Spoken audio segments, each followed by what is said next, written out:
తిరుపతిలో తల్లికి వందనం పథకం నిధుల విడుదల సందర్భంగా ప్రభుత్వోన్నత పాఠశాల విద్యార్థులు విద్యాశాఖ మంత్రి నారా లోకేష్కు కృతజ్ఞతలు తెలిపారు.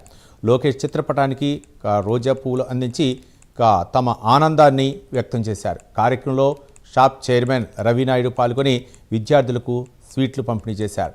ఈ సందర్భంగా తల్లికి వందనం పథకం ద్వారా అర్హులైన ప్రతి విద్యార్థికి 15,000 ఆర్థిక సాయం అందిస్తున్నామని, అర్హులెవరూ నష్టపోకుండా గ్రీవెన్స్ వ్యవస్థ ద్వారా సమస్యలను పరిష్కరిస్తామని తెలిపారు.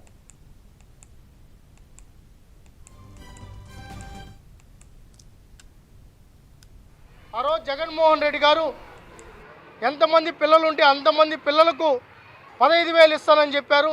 అధికారంలోకి వచ్చిన తర్వాత ఒక పిల్లవాడికేమో 15,000 ఇస్తానని చెప్పి ఇంకో పిల్లవాడిని మటన్ కొట్టులోనో ఫిష్ కొట్టులోనో లేకపోతే వైన్ షాపుల కాడో పని చేసుకోమని ఆయన ఉచిత సలహా ఇచ్చే పరిస్థితి ఉంది. ఒక బిడ్డని చదివించి ఇంకో బిడ్డని కూలికి పంపించమంటారా? మీరైనా మమ్మల్ని ఆదుకోండి అని చెప్పి అనేక మంది తల్లులు వాళ్ళ బాధ లోకేష్ గారి దృష్టిలో పెట్టడం జరిగింది. ఆ రోజు అదే నారా లోకేష్ గారు కర్నూలులో ఉండగా, నారా లోకేష్ గారి పాదయాత్ర కర్నూలులో ఉండగా ఆ రోజు ఒక మాట ఇవ్వడం జరిగింది.